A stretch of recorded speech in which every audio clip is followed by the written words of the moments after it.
Okay, welcome to talkSPORT Endzone. I'm Jay Lawrence, joined by Brian Smith. Recapping, talking about the Miami Dolphins loss to the Buffalo Bills yesterday. Bills win 31-10. We'll talk about the game, Brian, but look, we'll first start with the news that everyone's going to be talking about after the game, and that's what happened with Tua. Yeah, this is really unbelievable. And number one, right, we're a few days removed, Jay, from going crazy about Tyreek Hill and his detainment and the handcuff celebration. And we're not even talking. Nobody cares about that anymore. This is how the NFL works. I'm reminded of this every year, that you get into 1 week, you get into the first round of games, then you get into Thursday Night Football, and you start having major injuries. You start having quarterbacks go down. This is how it goes in the NFL, but this is completely different. This is very, very serious. This is very unfortunate. It's obviously horrible timing, whatever you want to call it, bad luck for the Miami Dolphins. But all of that doesn't matter, because this is a human life. This is a human brain.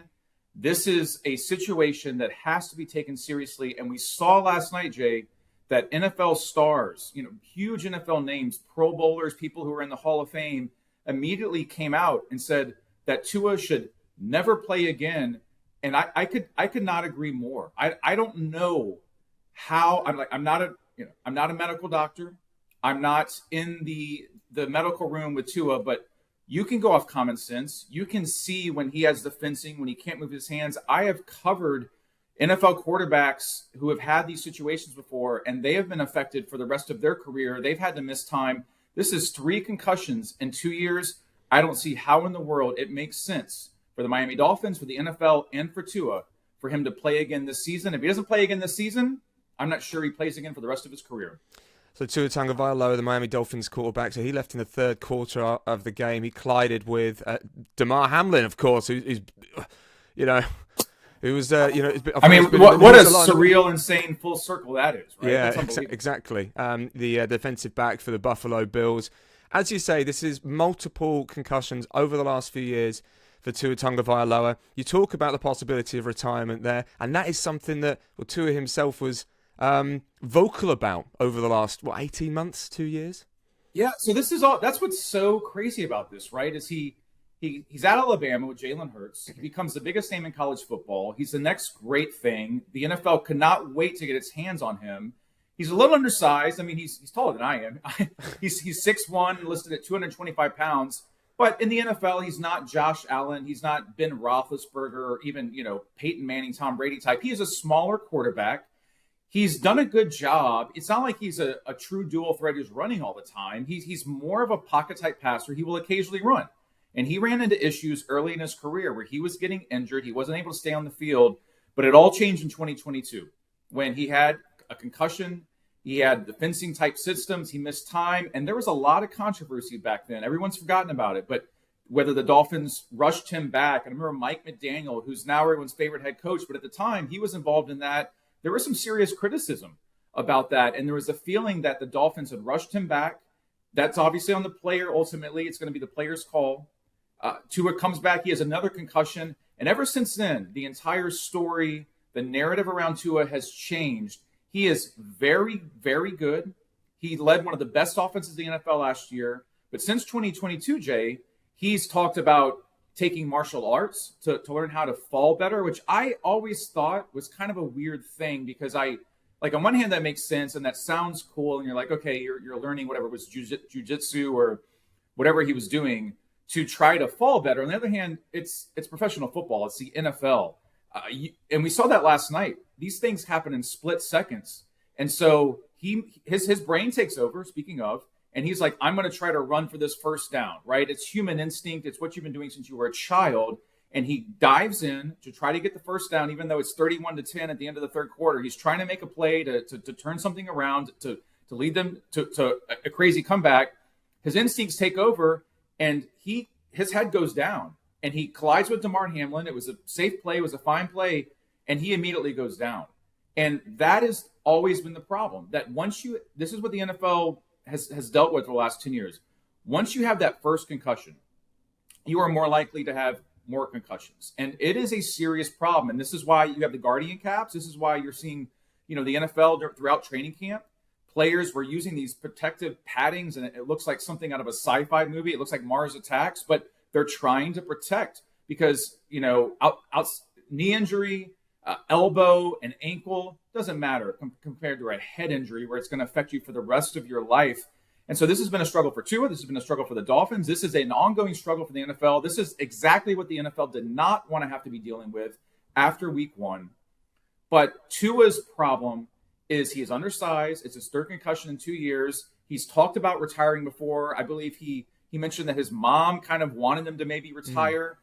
Where does he go from here? And at some point, his family, he has to take control of this. The Dolphins, whatever it is, somebody has to be a voice of reason and say, this has happened to you 3 times in 2 years. This can't go on anymore. It's quite a secular thing, though, isn't it? These conversations, they come up in the NFL every year, and you do tend to feel like the conversations can sort of wane as well. These conversations, they don't get spoken about after a little while. But I think that it's interesting that you mentioned the Guardian caps there. That's something that they brought into being able to be used in the regular season for the first time. And actually really interesting. I mean, it's slightly off topic, but really interesting that there's been a lot of people that have been, a lot of NFL players or former NFL players have been quite negative about that, which I've never quite, understood, to be honest, because this is there to help prevent these sorts of situations.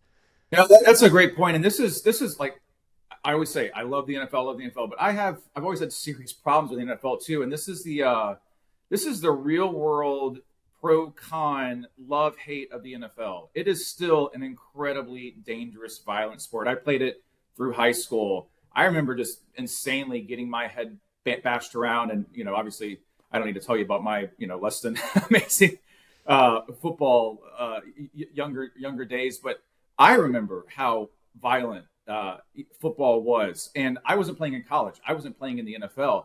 You're exactly right. This is what happens, right? Somebody has a concussion. We talk about it. We go crazy. We throw our hands up. We say never, never, never. And then it moves on. And this has always been the problem. So the NFL, they can't take it out of the game. What are you going to do? You're going to have flag football? That's not going to happen. If you go that route, the NFL is not the NFL anymore. It's the most lucrative. It's the biggest sport in the world. And they have a serious problem in the game with head collisions. So, okay, you can have everyone play with Guardian caps. But yeah, people make fun of it because it looks dumb. It looks silly. It doesn't look cool. It doesn't look like the NFL. One of the craziest things to me was 2 or 3 years ago when the NFL was having a really serious problem with concussions. And it has gotten better in recent years, credit to the NFL.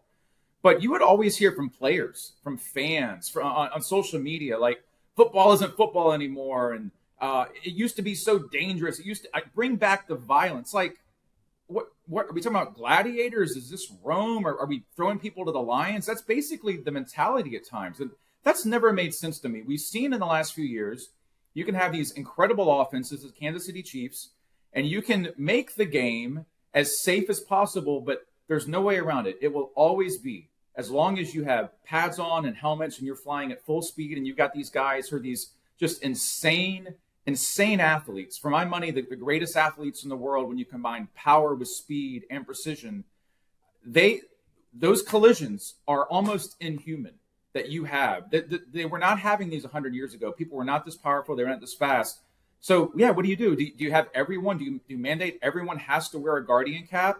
But then you're going to have people saying, "Oh, now the NFL's stupid." Well, yeah, but the sport changes. It doesn't look cool anymore. Yeah, the sport changes, though, doesn't it? And you could easily see something like that happening in the future.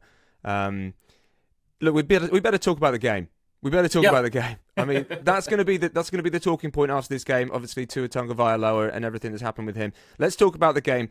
Bills win 31-10 against the Dolphins. We've spoken about Tua. I mean, disappointing from the Dolphins. I think it's fair to say. I know that Tua went out in the third quarter. An interesting start for the Bills, who I think have been looked at as a team on the waning team, really. Where have their skill players been? And then suddenly they're 2-0. Yeah, the Bills are one of those teams that we have been waiting to take the next step for years. They have been close. They have not. The problem for the Bills isn't so much the Buffalo Bills, and they had some dysfunction, and they had Stephon Diggs issues last year, and I saw that at Tottenham, where you could just tell the team was a little off at times. But the problem for the Bills is that they play in the same conference as the Kansas City Chiefs. And so for the Buffalo Bills, they've started 2-0. They are at the on top of the AFC East. They, again, look like the class of the AFC East. It's not going to be the Patriots. I'm sorry, that was a very odd Patriots win that they will not be able to replicate. You take Tua away. You take him away from Tyreek Hill, Mike McDaniel. You're going to, a backup quarterback who was in Thompson, who was okay last night, but he's not going to take you to the Super Bowl. The flip side of this is it is the NFL, and it comes down to wins and losses, and the Bills will move forward. They don't have to worry about Tua. They have Josh Allen, and the Bills have started 2-0, and it's exactly the type of start that they need. So that's exactly what we saw last night. You saw a Bills team that took the next step forward. They're 2-0. They're still in contention for being an AFC contender. And you saw a Miami Dolphins team that their entire franchise, their future, their head coach, Tyreek Hill, their quarterback, all suddenly with one hit, completely up for debate. But when it comes to Tua, there is no debate. He should not play again for the Miami Dolphins. Brian, thank you so much. Thanks for having me on. I appreciate it.